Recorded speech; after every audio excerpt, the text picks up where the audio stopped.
is My Secret Cyprus, Nina Malyan, and today we have a very special guest, Rita Severis. Hi, Rita. Hello. You have worked all your life to preserve the history of Cyprus, and you are one of the creators of amazing home, which is your home, CVAR. Can you tell us, please, how you started that journey? Actually, by chance. We were newlyweds and we were buying paintings for a home. And we saw for the first time a painting of Cyprus by William Lionel Wiley of Larnac, actually, of the 19th century, and thought, why not buy it for the house? Which we did, of course. And then we both decided that why not put paintings of a theme in the house, that is the traveling artists to Cyprus. How did they see the island and the people and the monuments and the landscape? So we started searching for that. 1 became 10, 10 became 20, 100, 200, 300, and at that point they started telling a story of the island, of Cyprus, of the monuments, the transitions, the changes, the development. So my husband said, look, we've been spending a lot of money, go to university and study, and let's do it properly, which I did. I went and did a PhD on the traveling artists of Cyprus, came back and knew a bit more than what I thought I knew. And we started buying more seriously and more carefully and forming a proper collection, which when it grew enough, we realized that it was very interesting for various people who were calling and asking to come and see the collection at home. The collection also increased with costumes and memorabilia, because I could never say no to whatever I found or was offered. So people were interested, researchers started coming, groups of people started coming to enjoy the paintings, and we decided that this is not on. We have to share this with the people. So we decided to make a foundation which has its home as the Center of Visual Arts and Research, the CVAR, and we put all our collections in here. And I keep on putting, actually. So, if I may ask, what was the last treasure you have acquired? I think it was a painting by, if I'm not mistaken, a painting by Lilian Bomberg, the wife of the famous David Bomberg, who was here in 1949. And they were staying in Lapithos with Austin Harrison, the famous architect that was supposed to build Government House and build Government House of Jerusalem. And every day they would get on their donkeys and they would travel up to the mountains and paint the island. They say that the works of Cyprus by David Bomberg are some of the best of his career. And Lilian followed, of course, and she also painted. So I think this came across my path about a year ago, and we got it. The beautiful landscape and red and orange. With the ochre. And yeah. Yes. Which for the people who are listening and would be visiting, I hope, very soon, CVR, which you can see on the 3rd floor of the museum. Correct. At the very end of the room. Correct. 20th century, yes. How did you choose the home for all your collection? Again, by chance. You're not going to believe it. I was at my framers, choosing frames for some new paintings I had acquired, and a young man came up to me and said, "You're Rita Severis and you were looking for a place to make a museum." I said, "Yes, but I need something very big, and I need it in the old town, and I couldn't find any." And he said, "I have something in mind. May I show you?" So at that moment, I said, yes. We went, and we came here at what is now CVAR, and I saw this horrid, absolutely horrid building, filthy, full of pigeon dung, no windows, no roof, holes in the floor, walls missing. It was dreadful.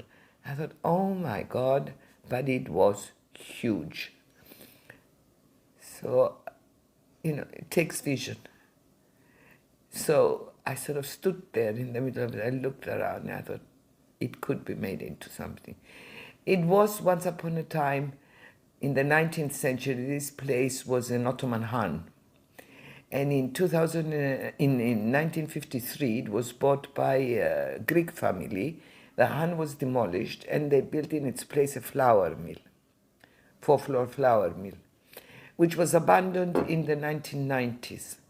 And the building just deteriorated ever since then. In 2008, when I saw it, I called immediately my husband and said, come now. Within 2 days, we bought it. And then we had a fight for 4 years with the Electricity Authority of Cyprus, because in the center of it, illegally, they had placed an electricity substation. And they wouldn't move it. They had no permission, they had nothing. They found an empty building and they thought, this is fine. And they did it. It took us 4 years to get them out with court orders, etc. And we had to pay quite a bit of money, but we did it. And then we had the plans made, and we were about to start, and we had the haircut. The famous one. And we lost all our money. But thank goodness, USAID and the EA Norway grants came to our help, and we restored the building into what you see today. The EA grants, the EA Norway grants, the Active Citizens Fund, have stood by us all along and are still with us. And we owe them our existence, really, because museums are here to give, not to take. Therefore, we do not have income, have hardly any income, if you think what a museum costs to run. Thanks to the EA Norway grants, we have been surviving all these years. What happens now that they're leaving, God knows. That is why I encourage everybody who come on my tour or would listen this recording, please do go and visit museums. Please come to CVAR and enjoy that lifelong hard work of Rita and Costas Severis. And all those that believed in us. Of course, because it's very important to see what the travelers see in Cyprus. It's a different perspective, and I believe it's a more objective perspective of the island and its people. I see it from different angles. And it's interesting to see this, the result of this. Yes. Yes. It's also, for me, at least, it's very symbolic, because we are very close to Famagusta Gates here. And this is where the caravans used to come. And they used to bring not only goods, but also sometimes travelers would come with them. So it's like, the journey in time, which if you walk from the Famagusta Gates, you can see quite a few historic buildings. Then you come here. Straight down to Ermou Street, which is the most historic street of Nicosia. It was the most commercial street of the island of Nicosia, long before Lydra Street or Nasawara Street. But of course, due to the troubles, Ermou is now the green line of the most city. Of it. All of it, practically. We Only this little piece here, these 200 meters that are left where the museum is. But this is why we chose this place, because it's very near the Turkish quarter. If ever, and we all hope, but anyway, if ever there is a solution to the Cyprus problem, Turkish Cypriots can walk to CVAR. So near. And one of the reasons this museum exists is to show the people different communities of Cyprus. We encompass all the communities of Cyprus, but another point of ours is to see the past and make bridges for the future. Because in the past, both Greeks and Turks lived together peacefully. There were no extremities, there were no fighting. There were a few exceptions which were created rather than existing. And we can learn from our past and build our future. If it was possible in the past, it should be possible now and in the future. So this is what we're trying to promote. And we work especially with young people and children. We try to get them together. We try to show them the other, to learn about the other, and to break the ice, to make them realize that there is no difference between the two people of the island. And of course, you also have this amazing initiative of football. Yes. On the 8th of this month, I have to go and watch a football match. Are you a football fan yourself? No, I have no idea. I have no idea what football is all about. But I was called and said, "Oh, you've got to come. You've got to come on the 8th of the month." I said, "All right, I'll come. What can I do?" Anyway, yes, they're playing with the Karinia team this time. Let's see what comes. And then they will go to Karinia to play there. The CVAR football team. CVAR, yeah. And we'll see what happens. Yes. And we have to tell to our listeners that these two teams would meet, they would play a game, and then afterwards they will just socialize. They would go for a meal, and they would... when they first started, they asked us for money, and they would go to a kebab place, or once they came up here on our roof, and they had their kebabs and some music, and they got chatting, etc. Now they don't want us, and they don't want kebabs. They found that it's much more interesting to do sougla, which is meat on the skewer, at the corner of the football pitch. And they all get together, and they cook their meal there, and they enjoy it even more and become greater friends. But isn't it just wonderful. A traditional way of men in Cyprus to socialize? Yes, they exactly. just do soufla. Yes, no? yes, there are no women involved. No, it's sougla and lots of beer. Lots of beer, and lots of talks about football and politics and everything. Exactly. And for example, when we have the Xychnobempty, all men are waiting for it because they're going to have soufla with their co-workers. That's right. Yeah. When there are no women involved and running up and down the kitchen and screaming that they're late to put the tablecloth down, guests are arriving. So this is very important, because in this very simple traditions lies the core of the culture, and we can find the common ground. Of course. But this is the point. This is the whole point of the exercise. And hopefully we will keep on working. We'll see. When I think of people of Cyprus, you often have in my mind the photograph of my father-in-law, my late father-in-law, with his two friends. And he used to laugh looking at this photograph with a big smile, smiling with his heart, because he was saying this is Greek Cypriot, Armenian Cypriot, and Turkish Cypriot. So three friends depicted on this photograph. And this is how it is. Cyprus is a very multicultural, and it's also important that at some point we all came here. Melting pot of civilizations. And this is what's interesting about Cyprus. And this is what we must learn, and our government must learn to promote. This is what will make Cyprus interesting for the tourists, for the visitors. They don't come here to see skyscrapers and modern buildings. They come here for the civilization of Cyprus, for the past, for our beautiful, for the graphic and picturesque, which unfortunately we're fast destroying.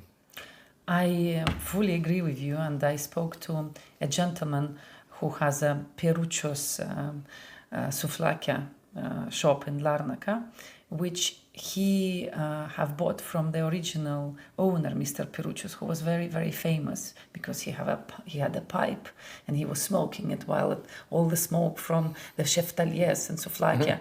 And it's not just a gentleman who bought this business. He was called by the Mr. Peruccius to take over the business because his children had other plans for life. So it's a continuation as well, because they knew each other for many years. And now it will be a renovation of that area. And he showed me the plans, what his kiosk is going to turn. And to be honest with you, I was very upset because that would be a kiosk anywhere you can find in New York or London or any other big city, which will not give you any understanding, any clue that we are actually in Cyprus. And I told him that if he wants, I would go with him to the municipality of Larnaca to try to convince them to leave the character, because this is so important. We're losing the character of the place. Yes, that's true. And this is so important because you are actually also showing the character, but in the past 300 years of Cyprus, because history goes as the life goes. And sometimes just the simple things which are attributes of our life on a daily basis, they disappear. And I was very happy to understand that my son actually knows what is an old style telephone, what it is, because nowadays telephone looks completely different. So my kids took mine for an antique. Yeah, We'll keep it in a cupboard. This is going to be antique soon. This is what it is. And how did we live without the mobiles before? I mean, can you ever consider that? We lived for years and years without the mobiles. And yet now it's, oh my God, where's my mobile? And it's also, that people lost this ability to meet, to talk.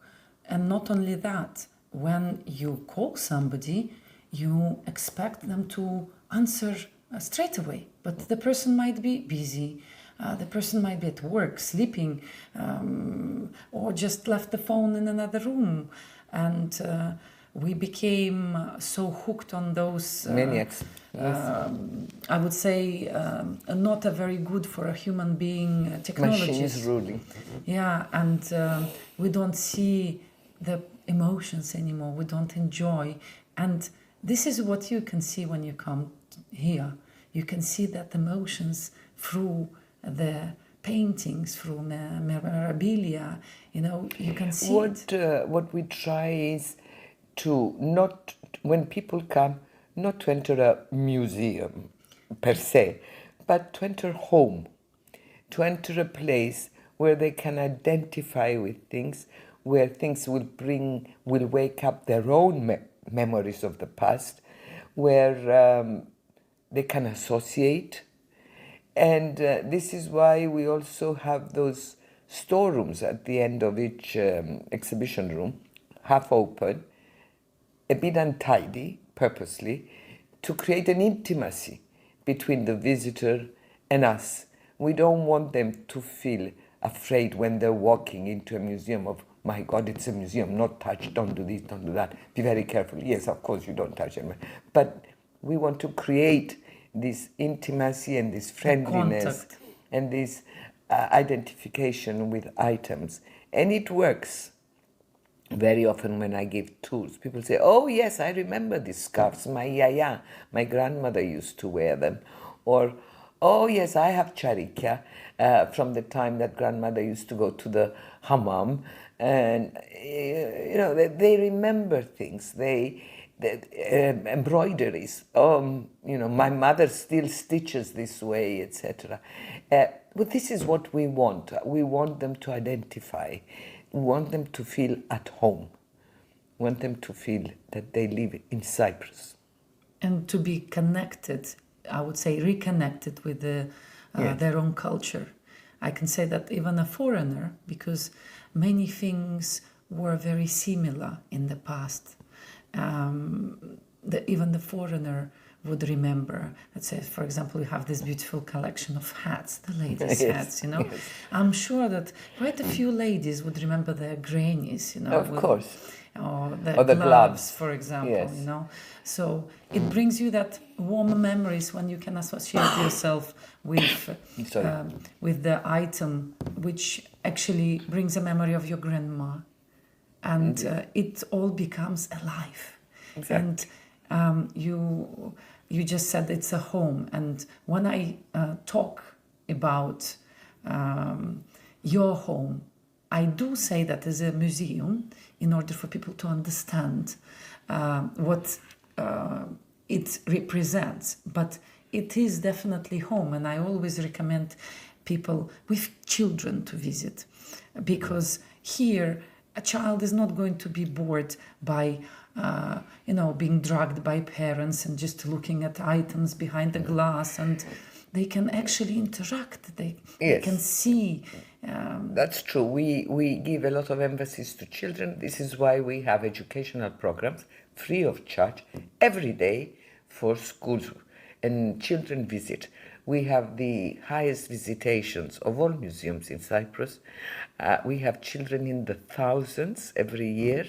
We give wonderful educational programs, and the children, yes, feel at home. They're not afraid of the museum. They learn about the other. They learn new things that they've never thought of, and they always want to come back again. And on Saturdays, we have programs for the families, where they come with their families, and there are special programs of 1.5, 2 hours, where kids, rather than getting bored at home and watching cartoons, could come here and join us. Two educationalists are constantly making new programs, putting down new ideas, and love children. I think they're children themselves. Sure, because if you create something for children, you actually have to still be a child. You have to understand what children like, because how can you create something for a child, a toy, if you don't like to play like a child yourself? They're both artists, so they encourage children a lot to paint, to create, to read a painting. They're very good. They're very good. What is going to be on this Saturday? Believe you me, I don't know. But I'm pretty you sure. You have to ask them. We will definitely. Yes. But I'm sure what on the 16th of December is going to be a class for kids, a play, and to create their own Christmas decoration. Oh, that's right. They've organized this. Yes, they asked the municipality to set up a Christmas tree at the end of the street. And we will provide materials for the children, whoever wants to come with their parents, to make their own decoration. And the children will actually decorate the Christmas tree that will be standing there. I mean, with glitter, with collage, with balls, with anything, bows, anything you can imagine. Anything. We're going to buy a lot of stuff and for the children, and the two educationalists will be working with them, teaching them how to do some things, leaving them also to use their own imagination. I think they'll spend a nice day, and hopefully, fingers crossed, it will be a good day, no rain. Otherwise, we will put the children inside the museum. They will do all the work inside, and then rush out and hang the things on the Christmas tree. I had a look of a forecast for that day. Of course, it might change, but hopefully not, because it should be nice, inshallah, nice, clear weather with no prospects of any rain. So I think children would love doing this. And then especially, seeing all those Christmas decoration on the tree, which is in public. Yes, and it will be their decoration. Sure. Yeah. So they are creating their own Christmas tree, their own art. And, sometimes people are saying, my child is too young to go to a museum. I am a fortunate child because my mother took me to museums from a very young age. Museums have changed nowadays. It's not what we used to think of. Museums are open to the world. They're open to any age, and the museums don't stand on a pedestal. The museum goes out in the streets to the people. They approach people. We don't wait for them to come to us. I mean, if you look at our Facebook, you'll see how we went down to the streets one Christmas and danced with the people. Another time, another Christmas, we went down to the streets and we had arias, opera in the streets. Another time we had a bazaar in the streets. We had dogs, bring your pet and let's have a tour of Nicosia, and we had this in the streets. I mean, we do all sorts of things like that. We approach the people. We don't stand still and wait for them only to come and to the us. Quest as well. You do the quest. We do art treasure hunts. We do treasure hunts in and outside the museum as well. Diana Bridger starts her Nicosia quest from the museum every twice a month.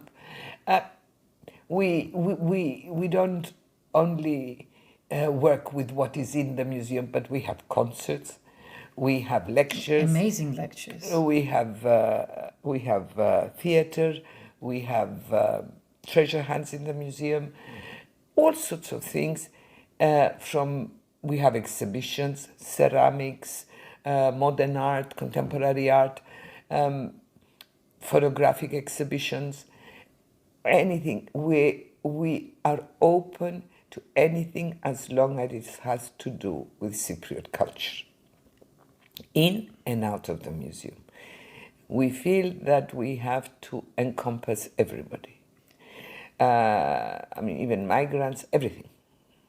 Everybody. I can say that, I've been coming here for quite a few years, and every time I would see something new. It's either a new activity, I would see an activity for children, I have two of my own, or it's a very interesting lecture, which I drive from Larnaca to attend because it is so interesting, and the speakers which are coming here, they speak with a passion, because this is so important to convey your passion. So, on the 5th, we have a wonderful lecture called The Wall. And it is about a wall that was exhibited in the Brussels exposition in 1958. It was made by a Turkish Cypriot, and it was from Cyprus. And it was a huge wall of 250-something square meters, which in mosaic, it presented all the cultural heritage of the island. And this wall could not be transported afterwards back to Cyprus. It was huge. So they broke it up and then threw it in pieces, and they let anybody take whatever piece they wanted. Now, our speakers tried to reconstruct this wall digitally and show us where the pieces were found, the ones where some pieces went, where they were found, and the owner speaking about how they got there, etc. Should be very, very interesting lecture. I haven't heard it. Should be a very interesting lecture, which is on on Wednesday. This coming yes, Wednesday. 5th of 6th, the Wednesday will be. No, it's on the 5th. Tuesday, sorry. It's Tuesday. Yes, 5th of December. And every time I discover something new, I learn something new, and for me it's an immense joy. For me, it's like, I don't know, it's like I like jewelries. You know that. So for me, it's like I would walk into a jewelry shop and the owner would say, you can take anything, whatever you want, anything.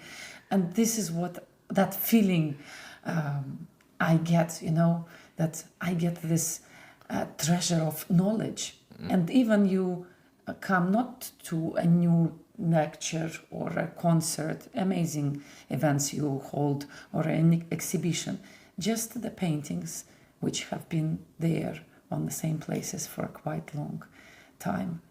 Every time you look at it, you see something different. And now we've added. After, in August, we had a renovation, and we took some away. We rotated paintings, and we brought new ones in, and we increased the number as well.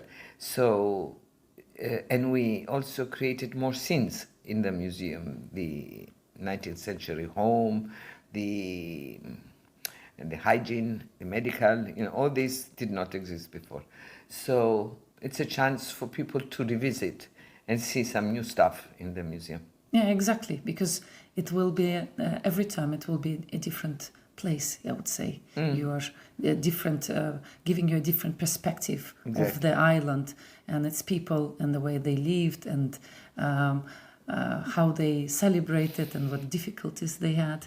Because our life consists of many different parts, from a daily routine to celebrations, and we can see the attires, for example, just a daily attire which regular Cypriot was wearing to pashas, So, to the pasha, yes, and to the weddings, the bindale, yes. There's a bit of everything. And we've got so much in the storerooms, so much. I wish we had more space. We could do 3 more museums like this with what we have in the storerooms. But there is so much that one can take in a visit. Sure. You can't just keep on adding and adding and adding. You have to be very careful where to stop. And this is the beauty of this place, because on one hand it's not small, but on the other hand it's not as big as a big museum, or even, let's say, archaeological museum of Nicosia. It's not the biggest museum, but if you go in one day to this museum, you will have a mishmash of everything in your head, and you will not remember anything, definitely, unless you are a scholar and you have a knowledge, deep knowledge of what you're seeing there. And this home of art and culture and the history gives you ability of actually remembering, taking in what you see, and taking it with you back home. And being, for me, every time I visit, I want to go home and I want to either find out something about that person or this person or that detail, this detail, and then brings me to a book or to an author. And it's like, your place gives me the ability of finding these amazing journeys where I travel in time, travel through the history of Cyprus and people's life, which is amazing. Rita, personal thank you, because I cannot express my gratitude, because you thank the items, not me. They're the ones that are doing the magic. But you are the one who have collected. Yes. Okay. You the one who chosen them. Great passion. Great passion. Did you have in your family any other people who were collecting something? No. So you are the first one. My husband and I are the first. Yes. And what you would think the future of this place would be? That's my greatest worry.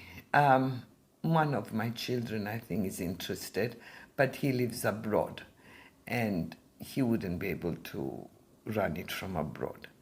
I hope that I find people that can run it here and he can supervise and come every so often and see it. I hope I find somebody that will love it as much as I do, put their heart and passion into it, make it their own, take the bull by the horn and work with it. I'm around for as long as I live, but I'm getting quite dangerously old. So I'm here to help and to train. And you are the source of this knowledge, and you're always sharing. And we just need to find I'm somebody. sharing my knowledge. I want to empty my head from the knowledge and pass it on to others, because it would be selfish to keep it to myself. I mean, why did I learn it? I learned it to give out. So whoever is interested, I always talk, I always tell them what I know, stories, this, that, and the other.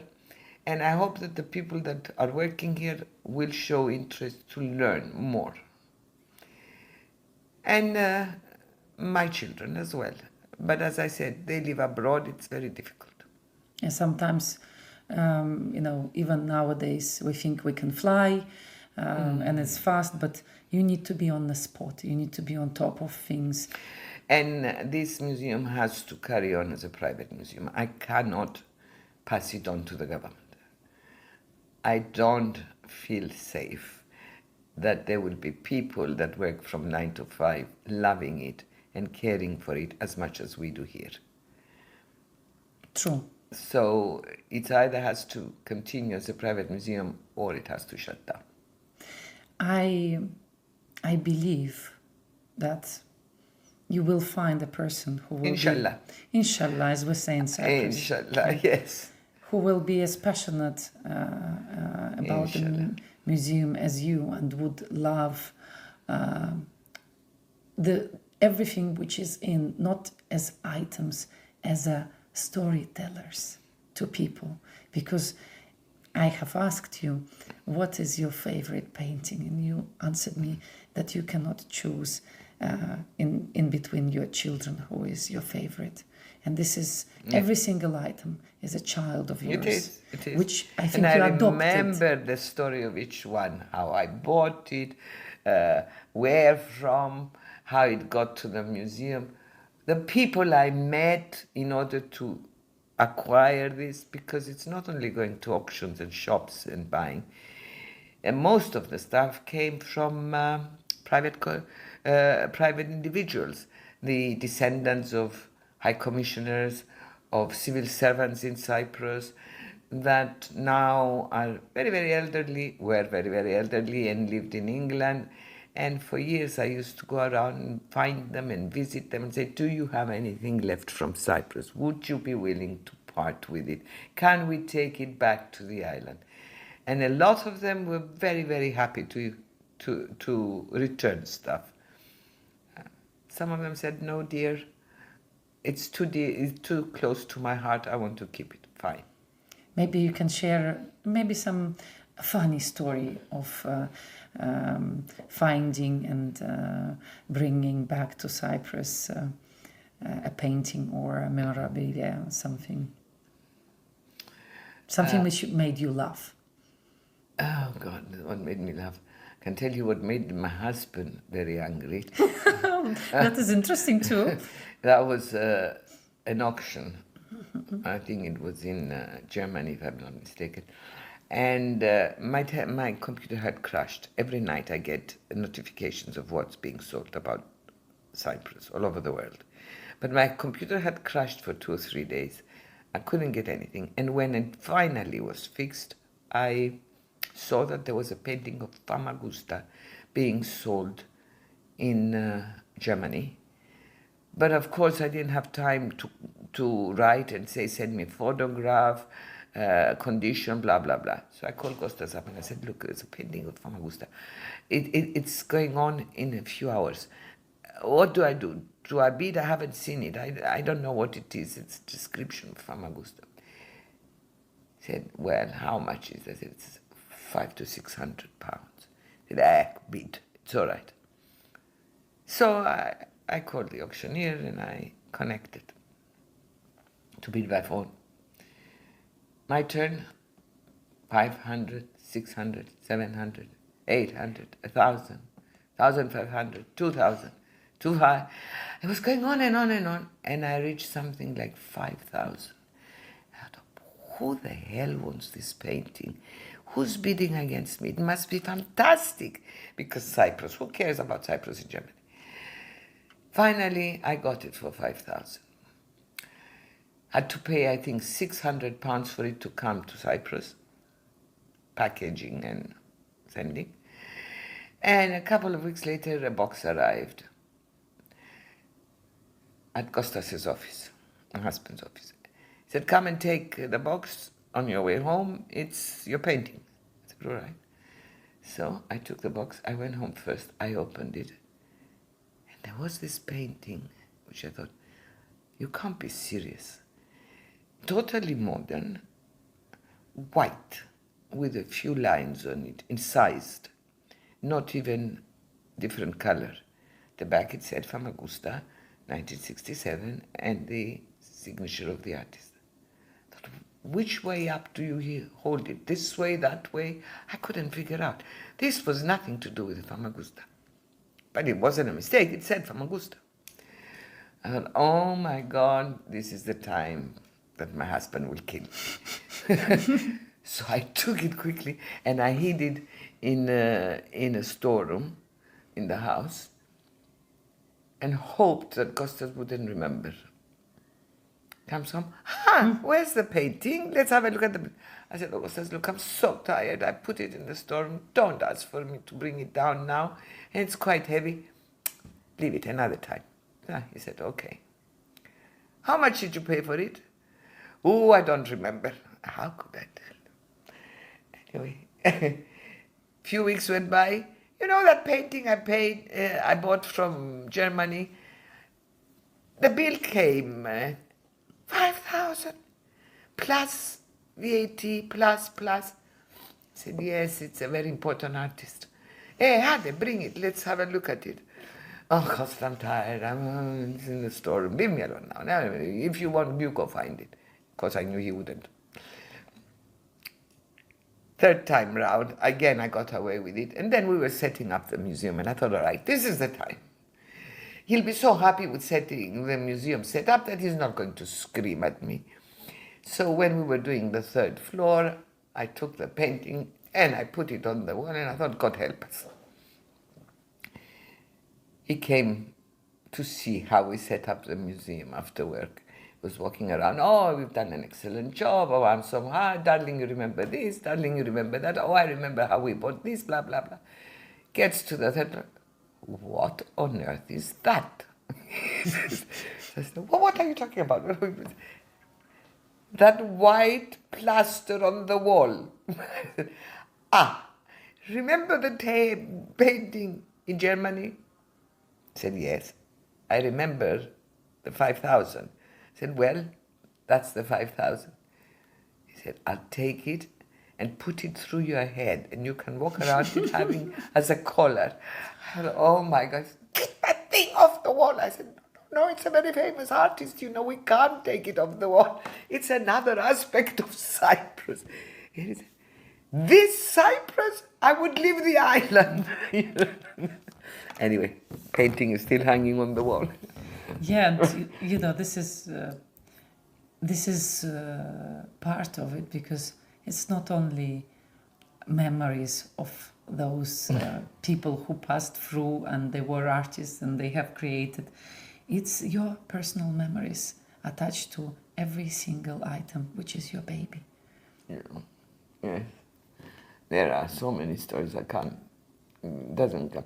Oh yes, I remember one. With Marjorie Congreve. She was one of the artists that lived in Carina in the 30s and 40s, and she was snubbed by the Carina Society, the British, because she used to deal with locals, and she dealt with locals. The colonials didn't like her. She wasn't very wealthy, she was very poor, and she had come to Cyprus because her son was posted as a policeman in Cyprus. Anyway, she did wonderful paintings of the local people and of this landscape. So one night I was in London and I had finished work quite early at 7 o'clock. I thought, okay, I've got a couple of hours, let's see who I can visit to find something. So I got a telephone directory and I looked, Congreve. I found Arthur Congreve and I called. And it was an elderly man. I said, you know, yeah, you're related, a relation of Marjorie Congreve? He said, yes, it was my mother. I said, look, I'm Rita Severis. I'm interested in your mother's work. Can I come and visit you and see your mother's work? He said, yes, dear, you can, but I'm leaving tomorrow for America for 6 months. I said, oh my God, there I go. I said, I could come now if you want. Well, all right, come. I said, give me your address, please. I'll get into a taxi and come. It was at the other end of London. Anyway, I went. And as I was leaving the taxi, I thought, where are you going, you idiot? You're going to meet somebody that you don't know. Do you know you're safe? nobody knows you're coming here. Nobody has heard of this guy. You left the hotel without telling anybody. God knows what's going to happen to you. For a moment, I thought I'd better get back into the taxi. And I said, no, there are paintings here. So I went and knocked on the door, and then I heard this sort of thump.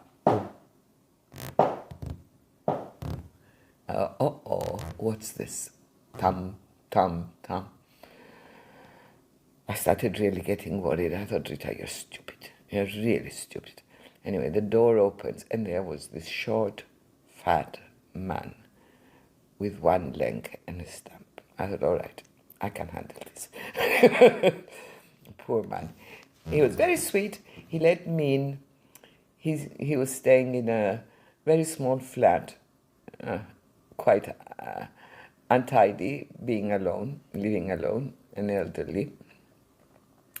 And he started talking to me about his mother, and I gathered all these lovely stories about Marjorie Congreve. And then he took me to his study, and there on the walls were those wonderful paintings, and I could have bought all of them. So I started very, very gently saying, well, would you be willing to part with some of them? I don't know, you're pushing me a bit too much because I'm going to America tomorrow. I have to make a decision. I said, yes, you have to decide now that I'm here. Anyway, after a lot of thinking and this and that and that, he allowed me to pick 5 paintings. Very generous. I was in heaven, I bought the paintings. I paid him. I couldn't, cover my excitement anymore. I gave him a big kiss, said, well, maybe we'll meet afterwards when you come back from America. Grabbed a taxi, went back to the hotel. The paintings are now hanging on the wall. But I think he's gone now.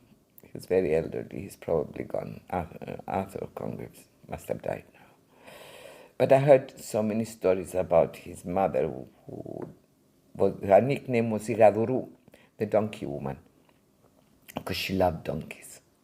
And there was a lovely story where she was going on a donkey up at St. Hilarion, and the donkey came across a snake and jumped on its rear feet and threw her off its back, and she fell and broke her pelvis. Oh. Ever since then, she was limping. One day in Karinia, she saw this villager with a lame donkey covered with thistle. And he said, cruelty to animals. The donkey is lame. They should be laid down. And this man is putting so much thistle, such a heavy load on the poor donkey. Took him to court. So the judge said, well, it's cruelty to animals. We have to put down the donkey. And that's that. So the man said, look, Your Excellency, this donkey is my lifeline. This is how I earn my living. I sell thistle. I go up to the mountains, I collect it, I bring it down to town, I sell it. The donkey doesn't mind at all. If you're going to put down my donkey, which is my lifeline, what are you going to do with this woman who's also lame and is not good for nothing?